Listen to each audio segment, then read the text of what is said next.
భారత్, జై భారత్, జై భారత్, జై తెలుగు తల్లి, జై తెలుగు తల్లి, జై తెలుగు తల్లి.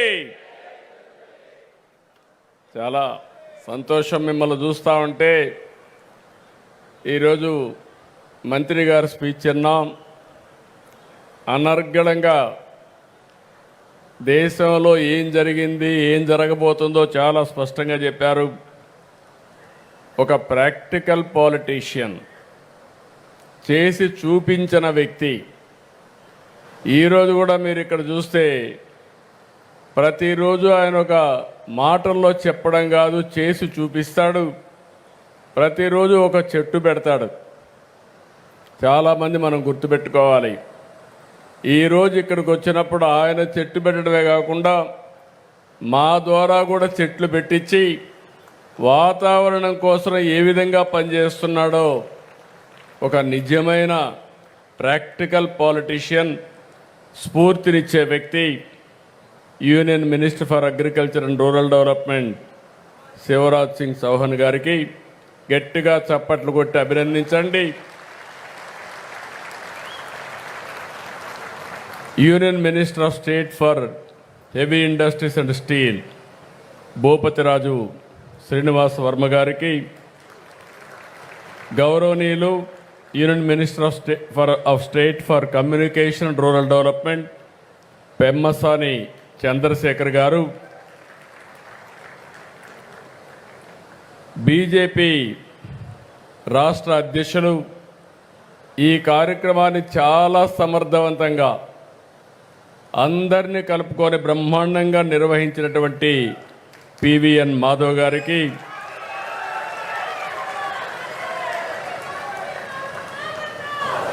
గౌరవనీయులు మినిస్టర్ ఫర్ టూరిజం కందుల దుర్గేశం గారు, ఈరోజు పవన్ కళ్యాణ్ గారు రావాల్సింది, కొన్ని కారణాల వల్ల రాగలేకపోయినా వారి తరపున రిప్రజెంట్ చేసినటువంటి కందుల దుర్గేశం గారికి, ఈ కార్యక్రమాన్ని నేను ఒక మాట చెప్పంగానే బ్రహ్మాండంగా ఈ కార్యక్రమాన్ని ఏర్పాటు చేసినటువంటి municipal administration urban development authority minister అయినటువంటి నారాయణ గారు, గౌరవనీయులు స్థానిక శాసనసభ్యులు తెనాలి శ్రావణ్ కుమార్ గారు, ఇప్పుడే మీరు చూశారు చాలా సమర్థవంతంగా మాట్లాడమే కాకుండా ట్రాన్స్లేషన్ కూడా చాలా సమర్థవంతంగా చేసినటువంటి సత్యకుమార్ యాదవ్ గారు,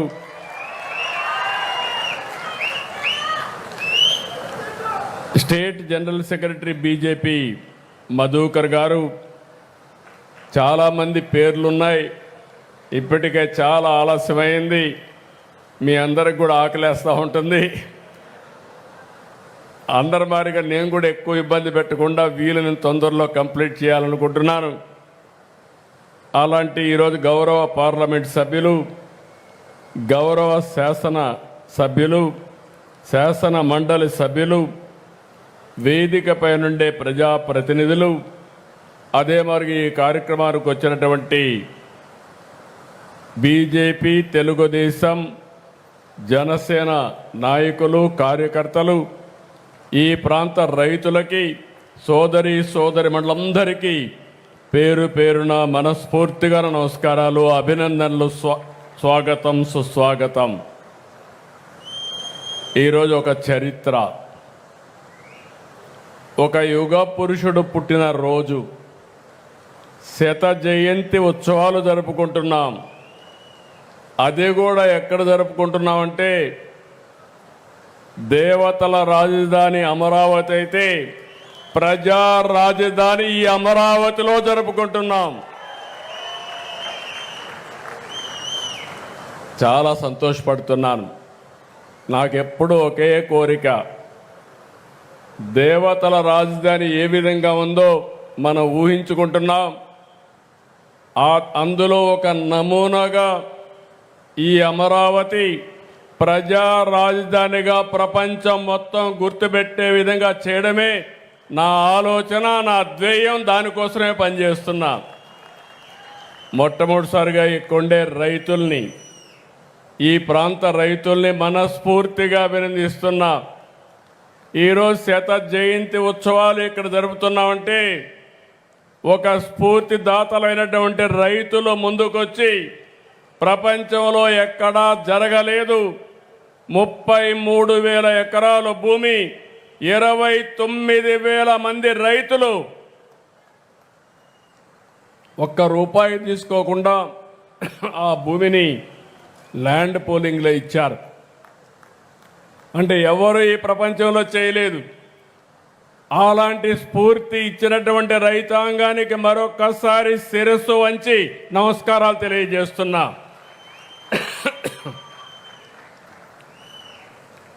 ఈరోజు మనందరం కూడా భారతదేశం గర్వించే నాయకులు, అరుదైన నేత, మాజీ ప్రధాని అటల్ బిహారీ వాజ్పేయి జయంతి గణనీయమైన నివాళులర్పించుకోవాల్సిన అవసరం ఉంది.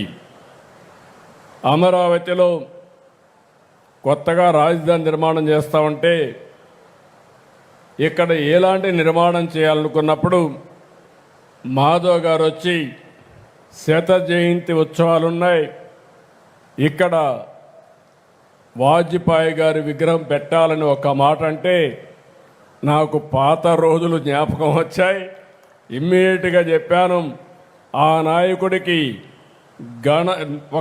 మనందరం కూడా గుర్తుపెట్టుకోవాల్సింది, చరిత్ర గుర్తుపెట్టుకునే విధంగా అమరావతిలో గణనీయమైన నివాళులు అర్పిస్తామని నేను వారికి చెప్పా. దాని ప్రకారమే ఈరోజు చూస్తే ఒక చరిత్రను క్రియేట్ చేసే విధంగా మనం ఇక్కడ పెట్టాం.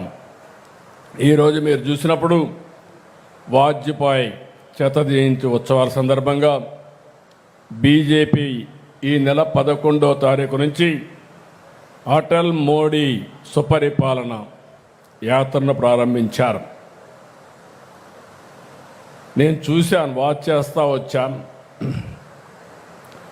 నేను మొట్టమొదటిసారిగా మీరు చూస్తే 26 జిల్లా కేంద్రాల్లో వాజ్పేయి విగ్రహాలు పెట్టాలంటే నేను పూర్తిగా ఒకసారి టెలికాన్ఫరెన్స్ తీసుకొని ఎన్డీఏ అంటే ఈ 3 పార్టీలు కలిసి ఏ విధంగా పనిచేయాలనో పనిచేసే విధంగా ఈ కార్యక్రమానికి స్ఫూర్తిని మనం కోరాం. ఈరోజు అన్ని జిల్లాల్లో అందరూ కలిసి పనిచేశారు, ఒక చరిత్ర సృష్టించారు. ఈరోజు ఇక్కడ చూస్తే 14 అడుగుల వాజ్పేయి విగ్రహాన్ని ఇక్కడ మనం పెట్టుకున్నాం. అయితే మనందరం గుర్తుపెట్టుకోవాల్సింది, వాజ్పేయి విగ్రహం పెట్టుకోవడమే కాకుండా విగ్రహంతో పాటు ఆయన చరిత్రని, ఆయన చేసిన పనుల్ని శాశ్వతంగా ప్రజలకు గుర్తుండే విధంగా ఈ స్మృతి వనం ఏర్పాటు చేస్తామని మరొక్కసారి మీ అందరికీ విజ్ఞప్తి చేస్తున్నా. దేశానికి సుపరిపాలన పరిచయం చేసిన నాయకుడు వాజ్పేయి గారు. అందుకే మోడీ గారి ఆధ్వర్యంలో డిసెంబర్ 25న గుడ్ గవర్నెన్స్ డేగా నిర్వహించుకుంటున్నారు.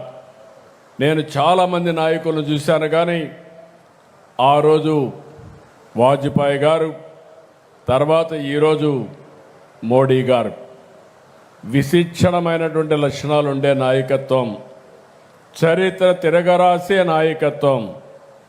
అదే సందర్భంలో నాకు ఎప్పుడూ స్ఫూర్తినిచ్చే నేత ఎన్టీ రామారావు గారు కూడా. ఆ విషయం మనం గుర్తుపెట్టుకోవాల్సిన అవసరం ఉంది. ఈరోజు మనందరం ఒక్కసారి చరిత్ర ఆలోచిస్తే నాయకులు ఏ విధంగా చరిత్ర తిరగరాస్తారో ఒకసారి నెమరు వేసుకుని మళ్ళీ మనం ముందు పోగలిగితే తిరుగుండదు.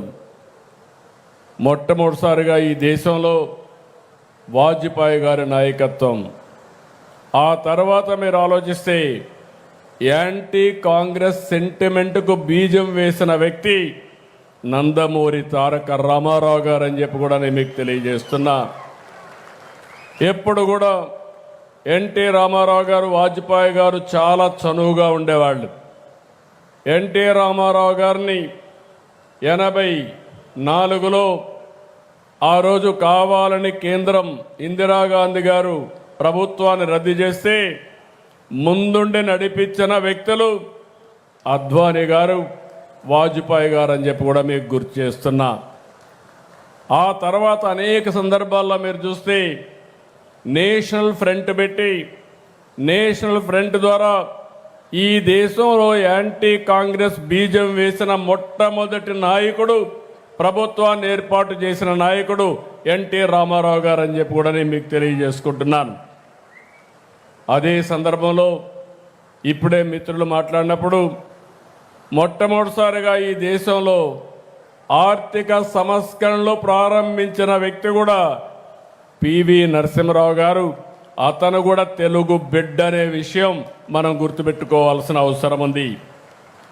ఈరోజు ఏ నాయకుడిని చూసినా 1924 డిసెంబర్ 25న మధ్యప్రదేశ్ గ్వాలియర్లో ఒక సాధారణ కుటుంబంలో పుట్టిన వ్యక్తి వాజ్పేయి గారు. క్విట్ ఇండియా మూమెంట్లో పాల్గొన్నారు. జనసంఘ్ బీజేపీ నుంచి 10 సార్లు లోకసభకు, 2 సార్లు రాజ్యసభకు ఎన్నికయ్యారు. అంటే సుదీర్ఘ రాజకీయ చరిత్ర. ఇంకొక పక్కన మీరు చూస్తే ఆయన తిరుగుయిన నాయకుడే కాకుండా అద్భుతమైన కవి, అంతకు మించి ఒక మంచి మానవతావాది అని చెప్పి కూడా నేను మీకు తెలియజేస్తున్నా. ఆయన జీవితంలో ఆయన ప్రధానిగా ఉన్నప్పుడు నాకంటే సన్నిహితంగా ఉన్న వ్యక్తులు కనపడరు. నేను చాలా సన్నిహితంగా ఆయనతో ఉన్నాను. ఆయన చేసే ఆలోచనలు తెలిసిన వ్యక్తిని. ఈరోజు ఈ దేశంలో ఆర్థిక సంస్కరణల తర్వాత దేశ ప్రగతికి ఒక స్ట్రాంగ్ ఫౌండేషన్ వేసిన వ్యక్తి అటల్ బిహారీ వాజ్పేయి అని చెప్పి కూడా నేను మీకు తెలియజేస్తున్నా. ఈరోజు మనకు గుర్తుండాలి, ఈరోజు నేషనల్ హైవేస్ పైన మనం తిరుగుతున్నాం. నేను ముఖ్యమంత్రి అయిన తర్వాత చూశాను, మన రోడ్లు అధ్వానమైన పరిస్థితిలో ఉన్నాయి. నేను ఒకసారి మలేషియాకి వెళ్ళాను. చిన్న దేశం, 2 కోట్ల జనాభా, ఈస్ట్ వెస్ట్ కారిడార్ ఉండేది, 8 లేన్ రోడ్.